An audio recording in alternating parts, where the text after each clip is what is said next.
તમારું આજના અમારા એક નવા વ્લોગમાં. તો આગળ સુધી બના રહીજો. આપણે હતા નાવા. આ ભાઈ નહીં લીધું છે અને આ છે તલાવ. આ તલાવમાં નહીં લીધું. મજા આવી ને? બહુ મજા આવી કે જેવી ફૂલમાં જ ને ફૂલ બાકાજી કે ઘેડ્યા.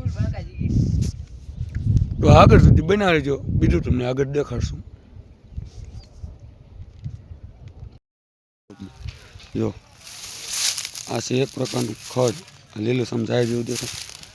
જો આ જાય જેવું દેખાય, આ જાય નથી, આ ખડ. જો આ એના પોથા. આ વસ્તુ રહી ને એનું વાવેતર કરવામાં આવે. જેમ ઝાર વાવી ને એમ અને જો આ પોથે પડે એટલે આ રહ્યું ને આ જેટલી દાન તમે વાળો એટલી દાન થાય. એવું નહીં કે એક દાન વાઢ્યો એટલે ન થાય. પાછું પાણી વાળો એટલે પાછું થાય. જો આવા હાંઠા થાય.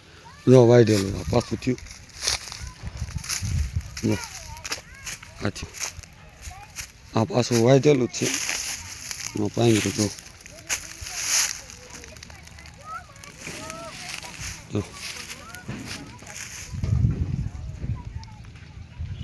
આ બધું ખડ થયું.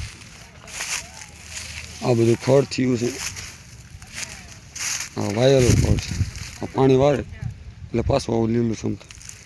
જો આ વાઢેલું અને આ થયેલું ખડ જો છે ને.